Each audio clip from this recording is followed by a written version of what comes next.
Hello and great afternoon, everyone. Welcome to Coaching Think Talk. I am Coach Joya. I am a CACC certified life and mental health coach from Life Coach Philippines, and this is coaching for Relationship. Naalala ko pa talaga yung una kong una kong life coaching access. And this coaching conversation is for married women or women in living in partnership who wants to create a shift for a better space for themselves in the relationship. Here we talk about shifts in mindsets, behaviors, habits, attitudes. In short, we talk about anything and everything about relationships. And my mission is to help 1 million women to embrace their identity and womanhood, to be a suitable helper of their husband, to create a safe mental and emotional space for a family that thrives. And thank you everyone for joining me this afternoon. Joining me live today. And please do leave your digital footprints by letting us know where you are coming from today. Please do also tag a friend and circulate this video to help us reach more individuals who might be in need of what I'll be sharing with you this afternoon. You can also share your hashtag Pack My Bag moments to bless others. Ano ba yung Pack My Bag? Ito yung, for example, di ba, if you're attending trainings dati, nung hindi pa pandemic, or any workshops, and then there's something that connects with you that was shared by the facilitator or the speaker, and parang solve ka na dun sa na-share niya na feeling mo pwede ko nang umuwi, then that's what we call the Pack My Bag moments. It is anything that connects with you that seems to solve something in you. So you may also give some shout out, of course, to your friends, to people you want to greet and reach out with some inspiring message. Utilize our chat box. Gawin nating maingay ang chat box to give inspiration to others. So if you are watching this on a replay, please do comment hashtag replay. And of course, I am streaming via FB page of Life Coach Philippines and YouTube channel of Coach AI Connect. So if you are new to our platform, please like, follow, and subscribe. So good afternoon again, everyone. And thank you for joining me, Coach Cherry, of course, my better half, Coach Sean, and yes, Coach Man, thank you so much for joining me this afternoon. So for those of you, welcome to for those of you joining us for the first time, welcome to Relationship, and I am Coach Tindy Hoya. I am a certified life and mental health coach from Life Coach Philippines.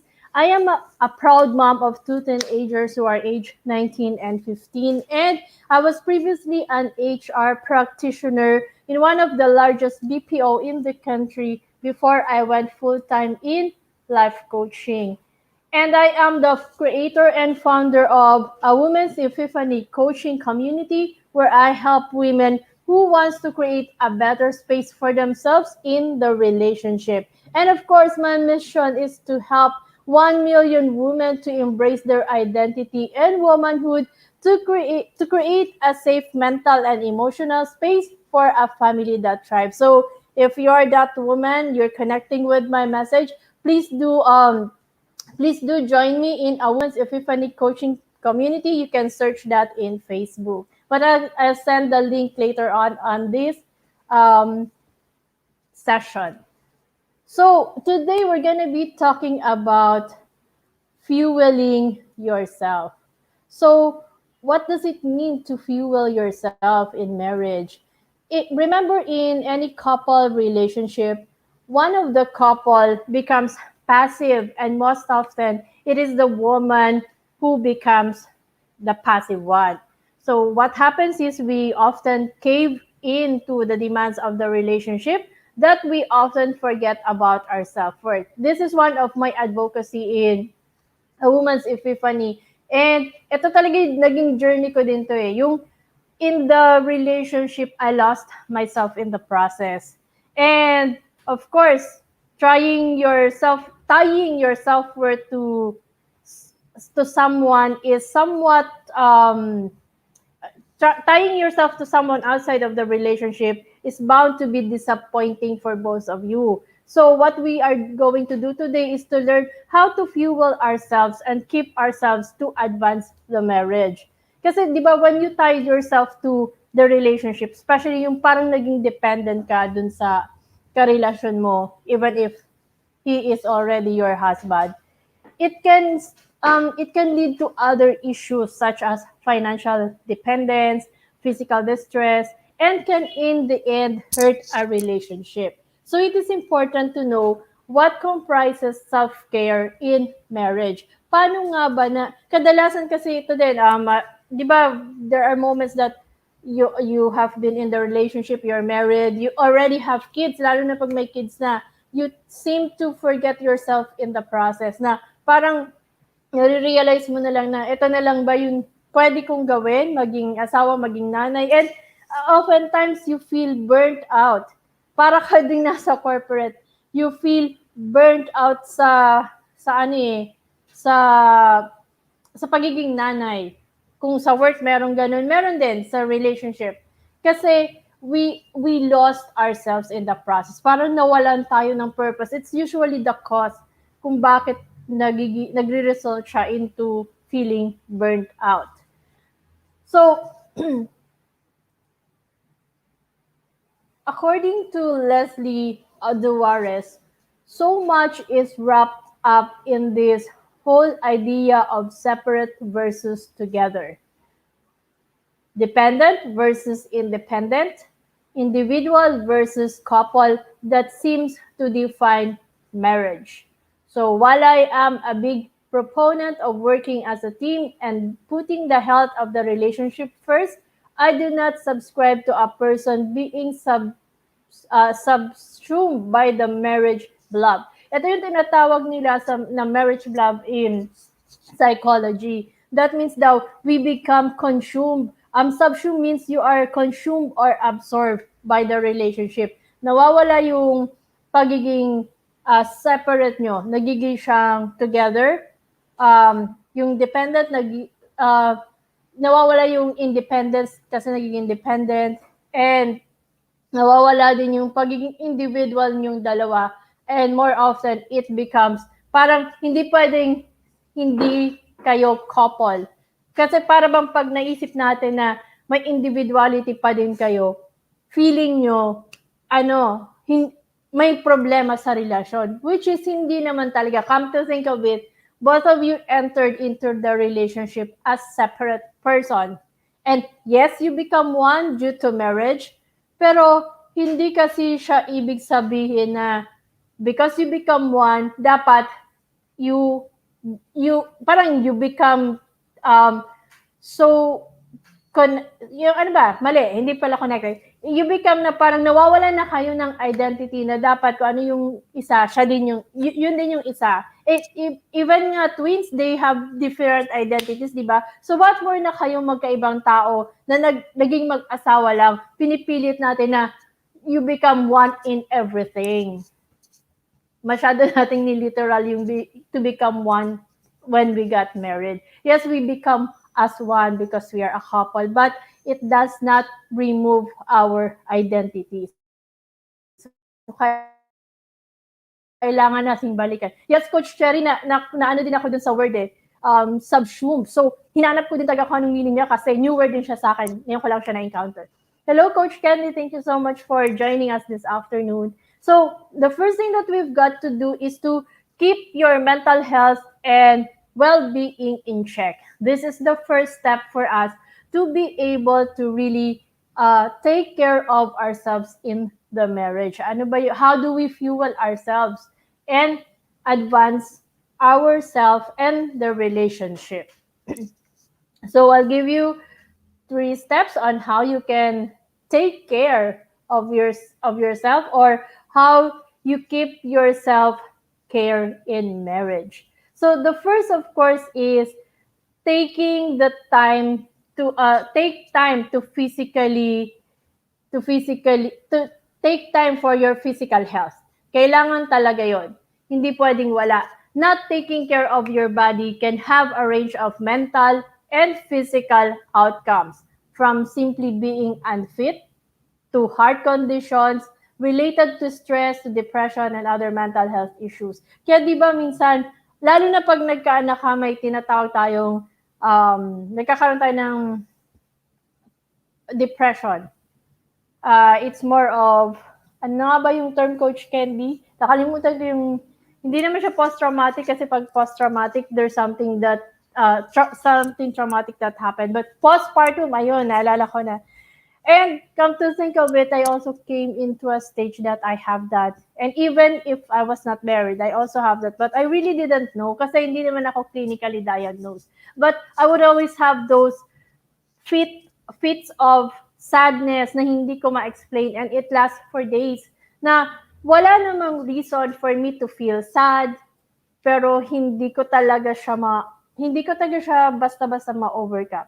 So, nung naging life coach ako, doon ko lang na-realize na meron pala akong ganun.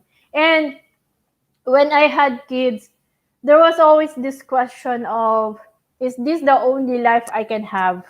Parang ito na lang ba yung magiging role ko? Ito na lang ba yung makikita ko sa sarili ko? It's not because I don't love my family. It's not because I don't love my kids. Of course, I love them. It's just that I know that I can do something more. I know that there's something I can give.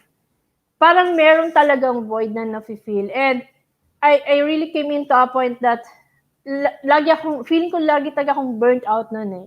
Because I am trying to find out that something. And I forgot myself in the process. Nakalimutan ko din yung dati kong mga ginagawa na regimen nung hindi pa ako nag-aasawa. Like, taking care of myself, doing exercises. Yung nag-gym ako dati, tapos nawala ko yun. And so changing your lifestyle after marriage and dropping all the good habits you may have formed in the past which contributed to your overall good health is not celebrating your relationship. So take note of that. Hindi ibig sabihin na you still take care of yourself physically means you don't care about the family. But in the long run, if you think about it, it will take a toll in the family. So instead, it's an ongoing manifestation of sublimation of your own needs for the sake of another. So ang nangyayari, pag we let go of the things that we do in the past, like yung mga good things, hindi of course yung kung mahilig ka dating mag-party and ibang usapan yon. It's more of really taking care of yourself physically. Ano ba yung mga dapat mong gawin for you to be able to take care of yourself and take care of the family as well. So, ito yung mga isa na madalas din nating nakakalimutan. Kaya, if you still have that regimen, good for you. Keep it. Huwag mo siyang iwan kasi it will help you a lot. Because exercise does give a lot of health benefits. At kasama na dito yung having a clear mind. And it's also an outlet of the negativity that you are feeling because it refreshes your mind. Hello, Coach Marifan, Coach Glacy. Thank you so much for joining. So do not forget about your physical health. Another, of course, is maintaining your financial well-being. So when two people get married, there is a tendency to merge all the assets, bank accounts, physical assets, and so on. And it is often seen as a romantic and loving gesture. But there is also danger inherent in not actively participating in maintaining not only the financial well-being but some measure of financial independence. Okay lang naman yun. When you get married, of course, it becomes a conjugal property. However, at times, di ba meron tayong mga decisions na, eto dapat everything pagsasamahin ganito, ganyan. And more often, lalo na kung walang work ang babae, dito nagkakaroon ng issue later on sa relationship. Remember, in our past coaching talk, and even in partner life, if you are able to watch our previous episode, we talk about romance, wherein romance doesn't last long. And according to study, it only lasts for about 2 to 3 years. Most is 5 years. At mawawala siya, and then the romance fade, and dito na papasok yung mga struggles in the marriage na yung conflict na kailangan yung malampasan, and at times hindi siya nalalampasan. So, pag ganito ang sitwasyon natin, like we are so financially dependent with our partner na wala tayong say on the finances, dito ngayon nagkakaroon at times ng abuse na kahit nasasaktan na sa relasyon, hindi umiimik kasi hindi niya alam kung paano ulit mag-uumpisa. Um, I kami naman ni Coach Sean, yes, we have a parang generic na we have a common fund, but we maintain our separate finances. I have my own and he has his own. One of the struggles that I did encounter was when we happened to have that infidelity in the relationship.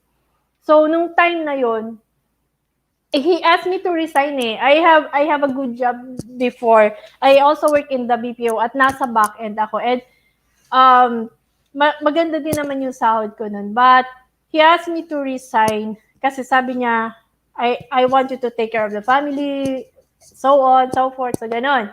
So, ayoko sana, but yun nga, sabi ng friend, sabi ng in-laws, let him. Para kung, kasi lagi na kami nag-aaway nun eh. So, sabi nila, sige mag-resign ka, give him that decision para, kumbaga, ginawa mo yung part mo. And if ever something happens, magiging ganun, may masama pa ding result, at least wala siyang mabiblame na kasalanan mo kasi. So, I have to do it. And then because of that, syempre nakadepend ako, di ba? So, it was like for a year, and in that 1 year, dun siya nangyari. It was so devastating na naging struggle ko siya. Paano talaga pag naghiwalay kami and so on? Paano na ako? And that's when I made the decision na I have to go back to work. I have to start again. Regardless of what work would it be, if I start again as an agent, that's okay. I just have to have a work of my own. So, doon ko na-realize na importante talaga yung financial decisions. And, of course, you maintain your own. So, if ever you are a full-time housewife, that's okay. Try to find something that would help you. Madami naman yung nag-go online, di ba? Maybe you have a skill that you can monetize on. Do it. Not because na you are preparing, of course. Not because na baka kasi maghiwalay kami. No, it's not. I'm not saying that. It's more of really giving you that independence, because having that financial independence also adds to your self-care, to your self-worth. So, at times when women lose some measure of financial independence around the time the couple choose to have children, which is often the case, or if she's not working for a time, that money is not earned, then if she has not established her own credit as well or other financial assets, then it can present difficulties at a later date. So, why wait for it? So, a good starting point in financial well-being, of course, is communication. Kung maayos kayong mag-usap ng husband mo when it comes to financial, then it's okay. But make sure that you also are able to maintain some financial independence on your end. This is an area of your marriage where you need to pay special attention to and make sure that you openly discuss money matters. So, this is one of the things that is also part of your self-care. And of course, the third is keep your interest and passion in your life. Ito yung wag mong tanggalin. This is often the cause of why we feel so burnt out bilang nanay, bilang asawa, because nawawalan ka ng purpose, nawawalan ka ng sense of purpose. So, maintaining a healthy dose of self-respect and a strong sense of identity is important for your overall well-being. The things that you are passionate about matter, and saying that they don't matter is saying that you don't matter, that your opinions don't matter. So you have to ensure that you still have to live your purpose.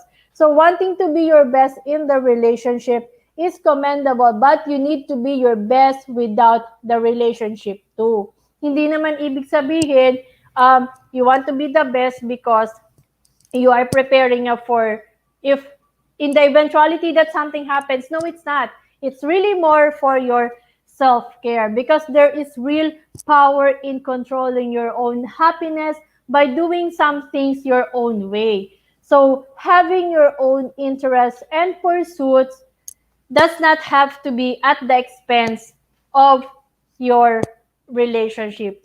So if anything, it will enhance it. So dun ka, yun yung maging focus mo. Wag mong tanggalin yung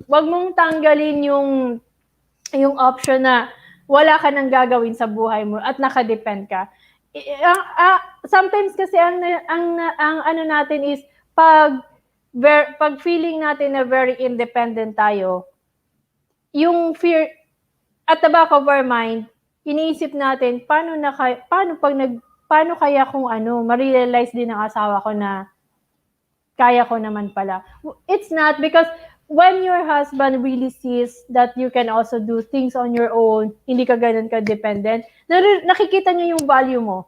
And I tell you, that was also the turning point in our relationship. When I realized na, teka lang, hindi pwedeng ikaw lang yung value mo lang nakita mo, may value din ako. So that's when that happened, yung infidelity namin sa relationship.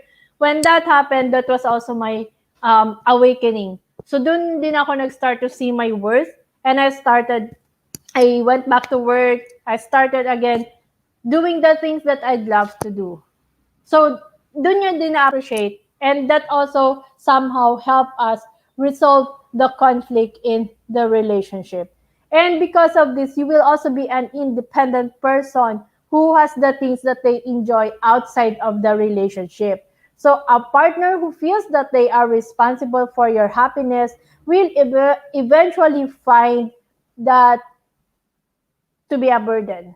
So nagiging burden din siya kasi parang nirely mo na yung happiness mo sa kanya. And it will not be, in the long run, hindi siya magiging okay sa relationship. So you will also find that they are not fulfilling your happiness, and you too will become unhappy with the arrangement. So what you can do now is really start going back to yourself and taking the time to pursue those purpose or interest that you have in mind. And I tell you, it's not because hindi ka niya ma-appreciate. Mas ma-appreciate ka niya kasi makikita niya yung value mo. So, and with that, here are some signs that you are lost in the marriage. So I'll give you some of those signs and hope you could really take time to reflect if you are in one of the stage. If you need help, just send me a message. Let's have a conversation and we can have a strategic session to help you out in the marriage. Huwag mo nang antayin na lumala pa. Maaga pa lang, gawa na natin ng paraan. So first of all is excuses. Ano ba kasi yung excuses na yan? A sure sign that you are losing yourself is that you are willing to rationalize your partner's behavior to yourself, no matter how inappropriate it may be, and worse still, that you will excuse some behaviors in the face of friends and family, pointing it out. Ito yung lagi mong ini-excuse yung partner mo. Yung pag halimbawa sa tingin mo parang mali na yon, pero you don't want to give him ayaw mo naman siya mapaya. So excuses ka ng excuses. Kaya siya excuses. So, for example, when they don't show up for your family reunion because they didn't feel like it, you may excuse for them. Busy siya sa work, pagod siya, or anything. So, doon nangyayari na pag laging may excuses, now overstep nyo na yung boundaries. And at times, it hurts you a lot. And this causes you to lose yourself in the relationship. Kasi siya lagi yung consideration that you forget yourself in the process. Hello, Coach Nords and Master Coach Jasmine. Thank you so much for joining. So you need to be able to stop yourself also from the excuses. Pag sa tingin mo mali, you have to call out. You have to speak up. Part of your self-care is being able to express. Hindi mo naman ibig sabihin you express, isaawayin mo eh. Express whatever it is you're feeling and let the person know. Sa unang instance pa lang, you have to speak up your mind. Kasi minsan madalas, ito yung nagiging cause kung bakit um, tumatambak yung mga issues and doon na nagkakaroon ng struggle in the relationship. And at times, you just let it go or hindi mo na lang siya pinapansin. Kaya nawawalan ka din ng say sa relationship and you allow yourself to be lost in the process. So nawawalan ng self-care. Nawawalan ka ng worth doon sa relationship na feeling mo you are always unappreciated. So stop excuses. Second is, you're giving up the goods. Ano ba yung you're giving up the goods? It means that you used to have, for example, you used to have coffee with friends, lumalabas ka kahit may asawa. Pero now, hindi mo na siya ginagawa. Parang lucky na if you have once a month or at times nga wala ng friends. Dumating din ako sa ganung point eh. Parang I have friends in the office, kausap ko lang sa office, pero ang naging routine ko na lang bahay, office. Na parang wala na talaga yung deep conversation with close friends, with female friends who can support me along the way. So nawala yun sa akin. That's why dumating ako sa point na I feel burnt out and I feel na parang my life is just like this. So, yun yung isang mga reason kung bakit my message is always to take care of yourself. Have that self-care. It doesn't mean that you are taking care of yourself as a woman of the house, as the mother, as the wife. Ay selfish ka na. It's not. That's one of the things that I realized. So, do not give up on the goods. The good things that you're doing. Kung may interest ka, may passion ka, may hobby ka, you still have to do it. Because ito na lang yung me time mo. Take the time. Like, take the time to learn. Take the time to invest in other skills. Because it's for you, whatever you do for yourself, because you're doing it for your family. Yun yung tingnan mong perspective. Wag yung gusto mo to, tapos sinasabi kasi ng iba, masyado kang selfish, sarili mo na lang lagi inuuna mo. No, it's not. There's always a balance between doing the things that you like. And third is, you are no longer a person, singular. Ano ba yung singular? You are a couple, a unit, two people who are now one. An event that doesn't include the other person doesn't get a moment's consideration. So parang ganun na yung routine. Lagi na lang pag may lakad kasama siya and all. Parang hindi mo na kayang lumabas na hindi siya kasama. Or pag may set of friends, kailangan kasama siya. Kailangan kang dumating sa point na andun ka pa din. You still have that singularity, that individuality na kaya mo ding makipag-usap sa iba, lumabas na kasama yung own sets of friends mo, hindi yung nakadepend ka sa friends niya. Yung makakalabas ka lang kasi may invitation siya from his friends. Tapos ikaw wala na.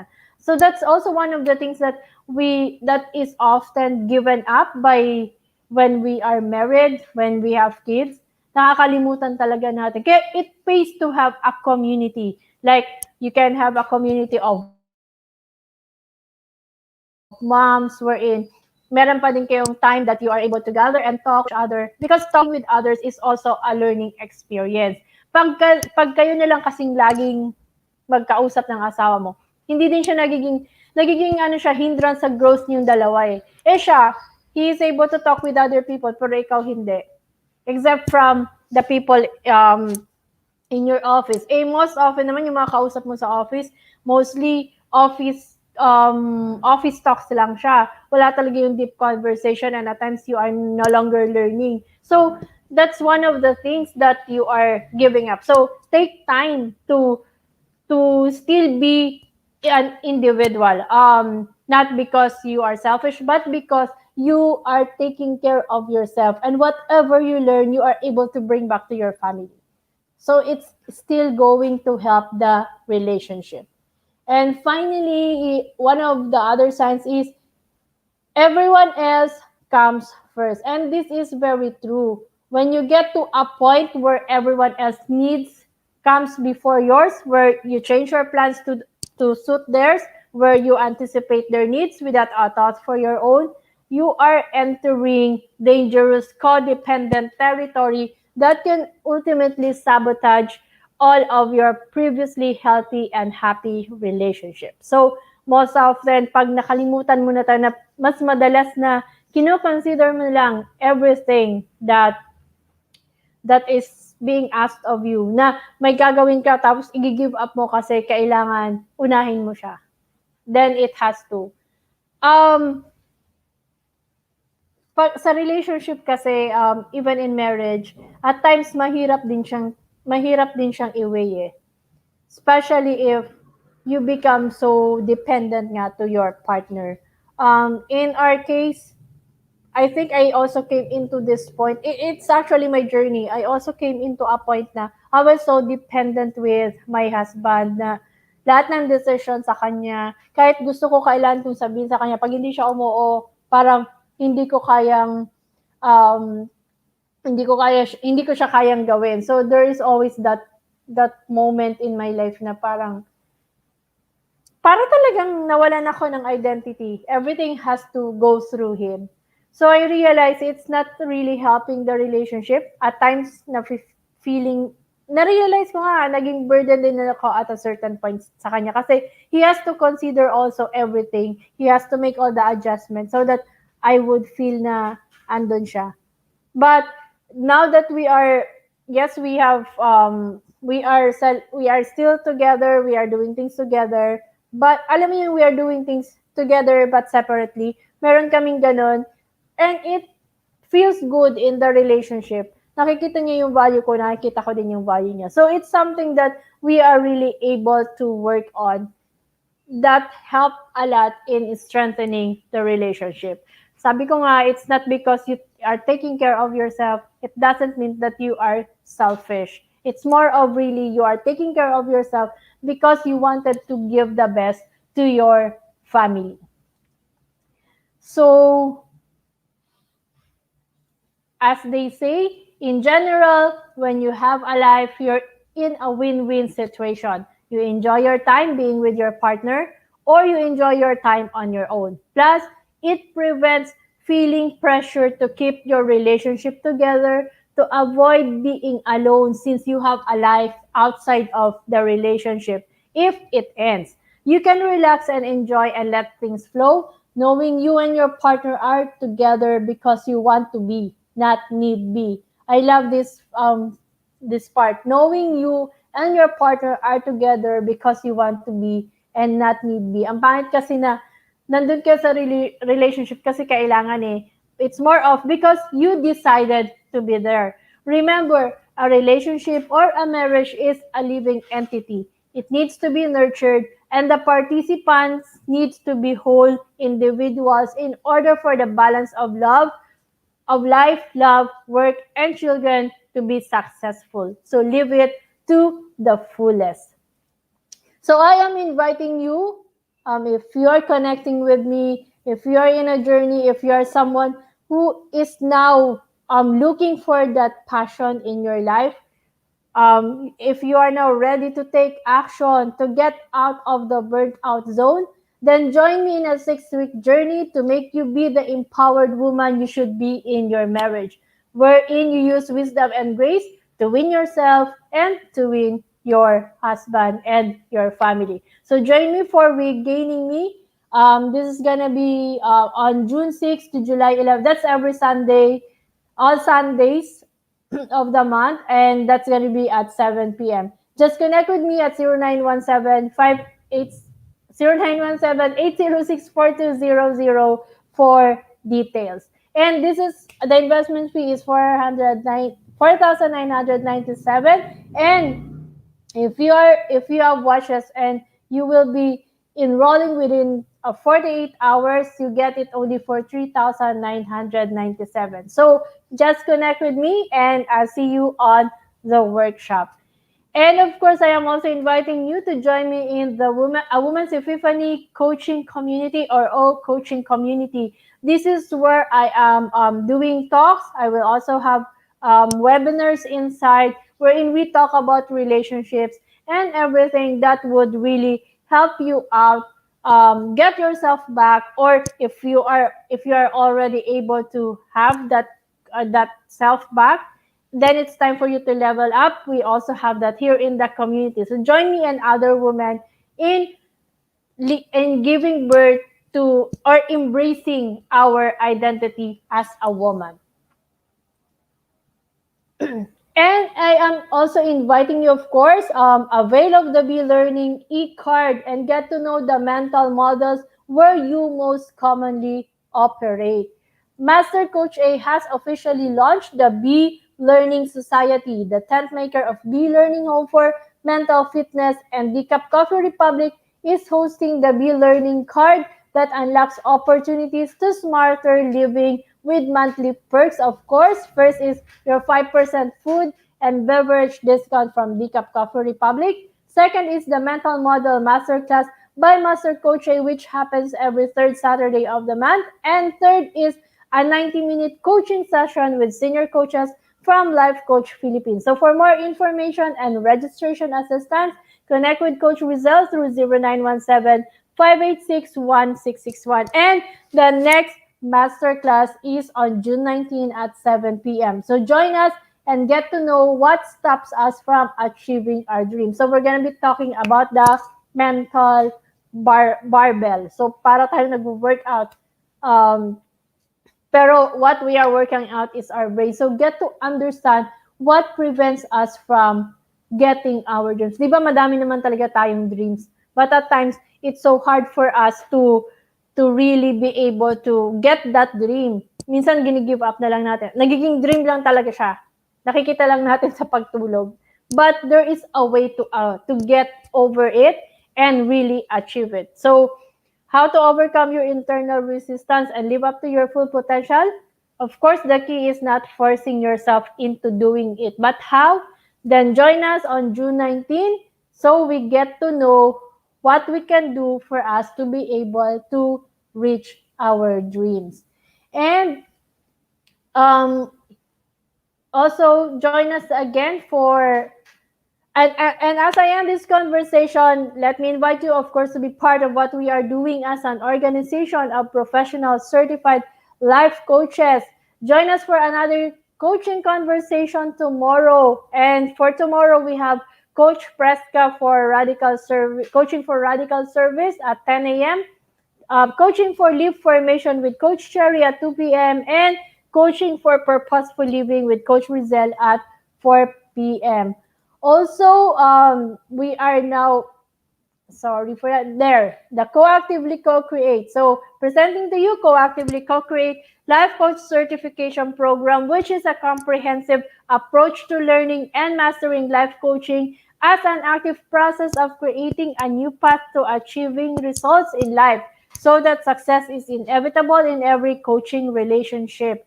It includes a 21-day web-based learning, 3-day life coaching bootcamp with Master Coach A, and a 3-day life business bootcamp with senior coaching team. The program package also comes with many other bonuses, so connect with Coach Rizal through 0917 5861661 to discover the opportunities waiting for you in this profession. So thank you everyone for joining me this afternoon for Coaching for Lift. And once again, I am Coach Tim De Hoya from Life Coach Philippines for Coaching Think Talk. Coaches like us think and talk like this. This is us in the Philippines. Love bomb boom, love bomb boom, love bomb boom. See you.